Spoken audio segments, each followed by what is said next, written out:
Boa tarde, queridos irmãos e irmãs. Que Jesus esteja aqui entre nós, povoando nossas mentes e corações, nos ajudando com sua sabedoria, a fim de que possamos extrair desta tarde os ensinamentos necessários para que a nossa fé se fortaleça cada vez mais, nos encorajando a traçar nossos destinos com mais certezas e suavidade, tornando nossas vidas mais felizes.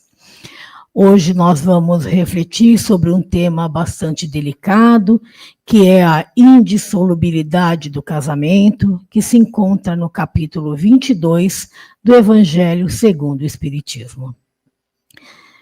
Todos nós estamos acostumados a ouvir em cerimônias de casamentos católicos os noivos ao pé do altar fazerem um bonito voto de casamento, prometendo serem fiéis, amar e respeitar-se, na alegria e na tristeza, na saúde e na doença, na riqueza e na pobreza, por todos os dias de suas vidas, até que a morte os separe.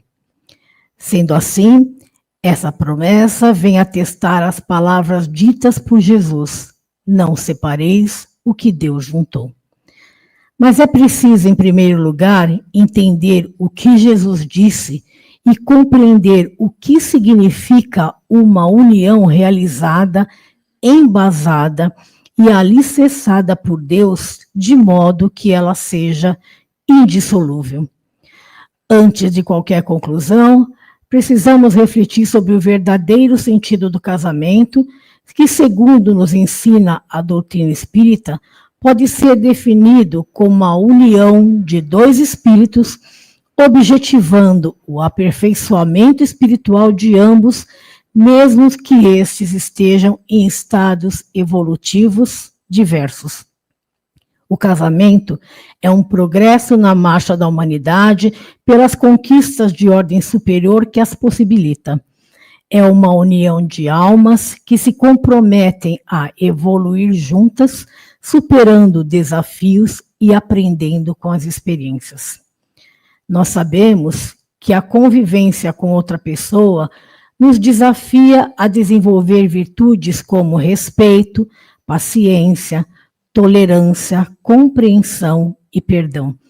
E essas qualidades são essenciais para o nosso crescimento espiritual.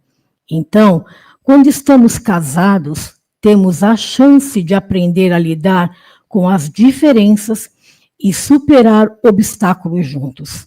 É um momento de compartilhar experiências, apoiar um ao outro e construir uma base sólida para o nosso progresso espiritual.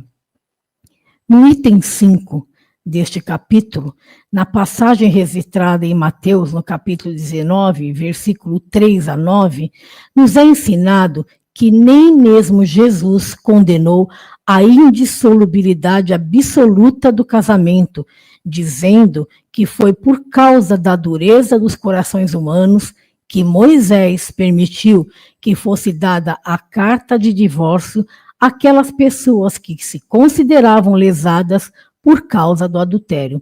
Mas também Jesus esclareceu que no começo não era assim, dizendo que o que Deus uniu, o homem não separa.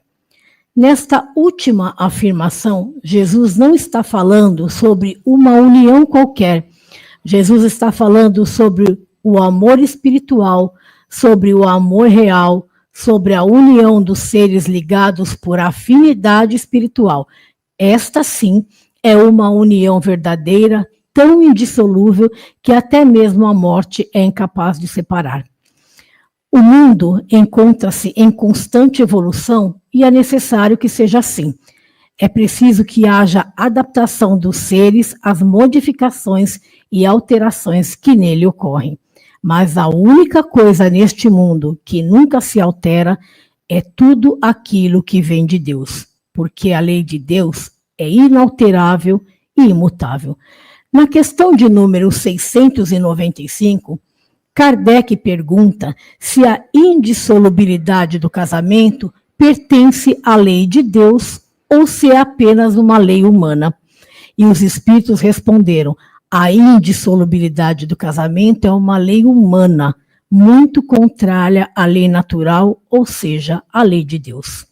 As leis da natureza são as mesmas em todos os tempos e em todos os países. Já as leis humanas mudam de acordo com o tempo, com o local e com o progresso da inteligência humana. Por isso, tudo que é obra dos homens está sujeito a mudanças. O casamento é uma lei divina, mas as condições que regulam esta união estão de acordo com as leis humanas existentes nos diferentes países que visam assegurar o interesse das famílias, e esses interesses variam de acordo com os locais. Porém, é preciso que fique bastante claro que nem a lei civil e nem os compromissos assumidos podem substituir a lei do amor. Deus quis que os seres se unissem não somente pelos laços carnais, mas pelos laços de família. Quando há a união de seres pelos laços espirituais, estes formam uma família fraterna universal para a evolução de todos. Emmanuel nos diz que o casamento, ou a união permanente de dois seres, como é óbvio, implica o regime de vivência pelo qual duas criaturas se confiam uma à outra no campo da assistência mútua. Essa união reflete as leis divinas que permite que seja dado um esposo para uma esposa, um companheiro para uma companheira, um coração para outro coração, ou vice-versa, na criação e desenvolvimento de valores para a vida. É natural que todos os relacionamentos possuam seus desafios. Eles são como os campos de cultivo, como o jardim e como o pomar, e precisam ser cuidados e cultivados. Aqueles que imaginam que o casamento seja uma coisa simples, uma coisa fácil, certamente incorrem no erro. Casamento é uma coisa complexa, porque cada um de nós é uma individualidade que não se conhece totalmente. Há reações no nosso mundo íntimo que não fazemos ideia de que as teremos, como há grandezas também do nosso mundo interior que desconhecemos totalmente. E mesmo desconhecendo-nos a nós mesmos, somos dois indivíduos que se encontram, se conhecem relativamente e que decidem se unir. Ocorre que muitas vezes, devido a essa falta de autoconhecimento, acabamos buscando em nossos parceiros as compensações ou complementações das nossas dificuldades. Acabamos projetando no outro os nossos desejos, acabamos buscando no outro o que não conseguimos encontrar em nós mesmos. Por mais que convivamos juntos, por mais que os anos passem, vamos conhecendo uma ou outra nuance do caráter dos companheiros, mas nunca conheceremos a intimidade e a essencialidade de cada criatura, uma vez que nem mesmo essa criatura se conhece a esse nível. Então, é preciso saber o que nos motivou a unir com alguém, o que nos inspirou a tomar a decisão de uma trajetória em comum, o que nos inspirou a dividir nossos anseios, nossas dúvidas e a nossa intimidade. Muitas vezes, nós nutrimos um tipo de relacionamento que é do corpo, da fantasia, dos sonhos e dos filmes. Achamos que encontramos a pessoa certa e que nada mais precisa ser feito além de simplesmente conviver. Inicia-se uma jornada que muitas vezes se segue por anos, e então um dia você se dá conta e se pergunta, para onde estamos indo? Já não se sabe mais que rumo seguir. Com o tempo, todo relacionamento se deteriora, se enfraquece, e sem perceber o casal para de investir, para de dividir os projetos e os sonhos e não consegue entender que um relacionamento não é apenas um encontro, e sim uma jornada que precisa ser compartilhada. Não basta apenas estar do lado fisicamente, dividindo o mesmo espaço. O casal precisa estar mental, emocional e espiritualmente junto, trilhando a mesma direção. E é nessa hora que, acomodados, paramos de investir na relação, nos contentamos em receber menos e passamos a dar menos também, ou quase nada. Já não há mais diálogo, a relação está desgastada, e então chegamos à conclusão de que o divórcio seria a melhor solução, uma vez que ele tem por objetivo separar legalmente o que de fato já está separado. Mas, infelizmente, quando essa conclusão não é estabelecida em comum acordo, quando um dos lados não aceita, os conflitos tendem a se agravar, as brigas se intensificam, a raiva e o mal-querer tomam conta da relação e os enganos vêm à tona, perdendo-se toda a magia do início do relacionamento.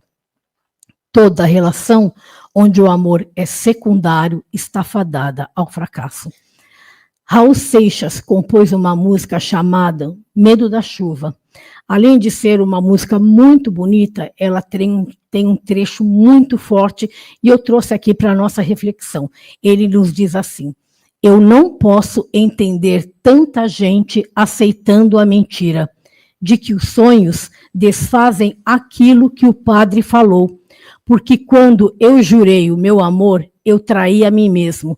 Hoje eu sei que ninguém nesse mundo é feliz tendo amado uma vez. Nesse trecho, o cantor chama a nossa atenção, nos mostrando que, além das convenções estabelecidas pela sociedade, mudanças podem ocorrer no nosso caminho. E ele nos desafia a pensar sobre a noção de que a felicidade pode não estar estado em amar apenas uma vez, mas talvez em se permitir viver plenamente sem medo ou amarras. Quando nos unimos a alguém, estamos comprometidos e somos responsáveis um pela felicidade do outro.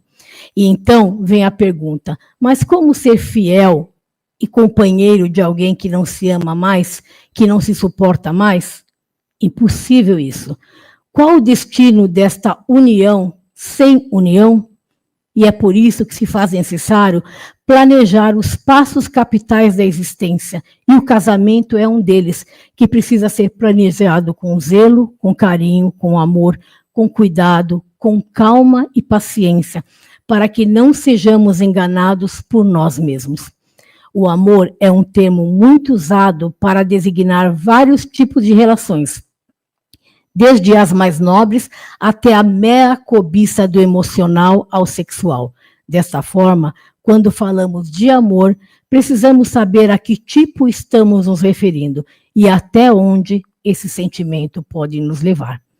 Martins Peralva, no livro Estudando a Mediunidade, nos apresenta 5 tipos de casamentos existentes no plano terrestre.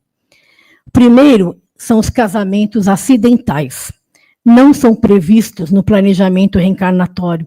São almas pouco evoluídas, ainda inferiorizadas, que por interesses de sensualidade, por atração física ou financeira, por fuga do lar dos pais, por medo de ficarem sozinhas ou por interesses materiais, se unem, se atraem momentaneamente. São casais na qual não há uma união real. Casamentos provacionais. Esses são a grande maioria das uniões na Terra. São aqueles em que predominam nos mundos de expiações e provas. São um encontro de espíritos para reajustamento. Decorrem da misericórdia divina a oportunizar o cumprimento da lei de causa e efeito por meio de um convívio diário de corações compromissados, contribuindo para aflorar o perdão, o amor sincero, verdadeiro e fraternal. E como se eles fossem hipnotizados, magnetizados, permitindo encantar-se um pelo outro. A espiritualidade permite que se unam para modificar a animosidade dos laços do passado em laços de fraternidade e de amor. Aí nós temos os casamentos sacrificiais, que é o reencontro de uma alma iluminada com uma alma inferiorizada. A alma iluminária se voluntaria para auxiliar o outro na sua ascensão espirituais. Aí nós temos os casamentos afins, são bem mais reduzidos na Terra, porque são os casamentos em que as almas estão unidas. É aqui que se inicia a verdadeira união por laços maiores de amor. São espíritos amigos que se encontram para a consolidação de afinidade de amor, de amizade e de comunhão com as leis divinas. E por último, nós temos os casamentos transcendentais. São as relações mais raras e reduzidas na Terra. São almas engrandecidas no bem e que se buscam para realizações imortais. Reencontram-se no plano material, mas objetivam realizações em prol da humanidade com a finalidade superior, muito além dos nossos interesses pessoais e egoístas. É primordial compreendermos que em qualquer tipo de relacionamento só existe crescimento quando há real compromisso de um para com o outro, porque toda relação se estabelece no exercício permanente da compreensão, da doação, da renúncia, da tolerância, do respeito recíproco às individualidades, às inclinações e aos hábitos do outro. Como nosso objetivo maior é nos aprimorarmos e evoluir, as nossas encarnações são oportunidades valiosas de bem cumprir os compromissos estabelecidos no plano espiritual, a fim de que possamos reparar, reajustar e refazer os nossos enganos e, assim, trilhar novos caminhos em busca da perfeição. E só existe uma maneira de fazermos isso: amando. O amor deve ser a base de tudo. O amor deve ser maior do que as dificuldades. Mas como ainda somos espíritos imperfeitos e vivemos em um mundo de expiações e provas, a nossa sociedade atual absorveu bem a separação como um fato natural. E assim, casar perdeu muito do seu valor de compromisso. Casa-se logo, sem amadurecer a ideia do casamento e seu significado essencial. Esta precipitação gera conflitos de relacionamento que culminam com a desunião, que por sua vez acabou tornando-se uma solução rápida e simples. Atualmente, compromissos são quebrados como uma injustificável facilidade. Mas tenhamos certeza de que há de chegar o dia, quando avançarmos no caminho da evolução, que os casamentos tenderão a ser transcendentais e afins. E aí, a afirmativa de que não separe, pois, o homem o que Deus juntou, passará a ser uma verdade absoluta, porque o amor real e verdadeiro imperará. E eu vou encerrar com um conto chinês chamado Amar é uma Decisão. Este conto irá nos fazer refletir sobre as nossas atitudes e a de tantos relacionamentos que vemos hoje em dia se desfazerem perante as dificuldades, quando talvez fosse interessante procurar refazer, reconstruir e investir. Um homem foi visitar um sábio conselheiro e disse que estava passando por muitas dificuldades em seu casamento. Falou que já não amava mais a mulher e que pensava em separação. O sábio escutou-o, olhou nos olhos e disse: ame-a. Mas já não sinto nada por ela, retrucou o homem. Ame-a, disse-lhe novamente o sábio. Diante do desconcerto do homem, depois de um breve silêncio, o sábio lhe disse o seguinte: meu filho, amar é uma decisão, não um sentimento ou um desejo, é dedicação, é entrega, é ação. Portanto, para amar é preciso apenas tomar uma decisão. Quando você se decide a cultivar um jardim, você sabe que é necessário preparar o terreno, semear, regar, esperar a germinação e a floração. Você sabe que haverá pragas, ervas daninhas, tempos de seca ou de excesso de chuva, mas você está decidido a ter um belo jardim. Jamais desistirá, por maiores que sejam as dificuldades. Assim, também acontece no campo do amor. É preciso dedicação, cuidado e espera. Portanto, se quiser cultivar as flores da afeição, dedique-se. Ame seu par, aceite-o, valorize, respeite-o, dê afeto, ternura, admire e compreenda-o. Isso é tudo. Apenas ame. O amor é a lei da vida. Se não houver amor, nada fará sentido.